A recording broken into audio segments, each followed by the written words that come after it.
इन बढ़ते हुए केसेस को देखते हुए सरकार भी इस बात को लेकर चिंतित है कि ये बहुत तेजी से ना फैले। इसको जितना नियंत्रित किया जा सके, क्योंकि इसकी कोई डायरेक्ट दवाई तो है नहीं, तो इसको जितना हम नियंत्रित कर सकें, इसके बढ़ने की स्पीड को जितना हम नियंत्रित कर सकें, उतना हम इसको ठीक से मैनेज कर सकते हैं।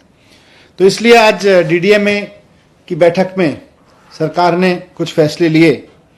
उसमें सबसे इंपॉर्टेंट है कि दिल्ली में सैटरडे और संडे को यानी वीकेंड्स पर अब कर्फ्यू रहेगा। तो लोगों से अपील है कि कर्फ्यू के दौरान बाहर ना निकलें। बहुत ज़रूरी होने पर हॉस्पिटल या कोई बहुत एसेंशियल ज़रूरत पर ही बाहर निकलें, लेकिन सैटरडे संडे को कर्फ्यू का पालन करें, घर में रहें, वर्क फ्रॉम होम करें या परिवार के साथ बैठें। दूसरा, केसेस ना बढ़ें, इसलिए यह भी फैसला लिया गया कि जितने भी गवर्नमेंट ऑफिसेज हैं उनमें एसेंशियल सर्विस वाले ऑफिसेज को छोड़कर सबको अभी दफ्तर आने से मना किया जाएगा और केवल ऑनलाइन या वर्क फ्रॉम होम कराया जाएगा। तो government offices work from home mode पे रहेंगे या ऑनलाइन मोड पे रहेंगे। प्राइवेट ऑफिसेज को 50% अलाउ किया जाएगा, वो 50% कैपेसिटी ऑफलाइन रखें और 50% ऑनलाइन या वर्क फ्रॉम होम रखें। एक और समस्या अभी पिछले दिनों में आ रही थी कि जो हमारे बस स्टॉप्स हैं दिल्ली में, लोग क्योंकि किसी न किसी काम से बाहर निकल ही रहे हैं, तो जो बस अड्डे हैं, बस स्टॉप्स हैं, बस स्टैंड हैं छोटे छोटे, और जो मेट्रो के स्टेशंस हैं, वो सुपर स्प्रेडर बनने का खतरा आ रहा था, क्योंकि आधी संख्या कर दी गई थी मेट्रो में कैपेसिटी की और साथ साथ बसेस में भी कैपेसिटी की, वो आधी कर दी गई थी संख्या।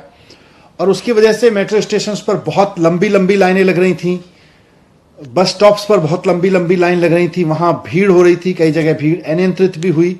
और ऐसे में कोरोना ओमिक्रॉन जो है वो सुपर स्प्रेड हो सकता है वहां से। इसलिए इसको देखते हुए ये भी फैसला लिया गया कि बसें और मेट्रो पूरी कैपेसिटी पे चलेंगी, लेकिन एक भी व्यक्ति को बिना मास्क के अंदर अलाउ नहीं किया जाएगा।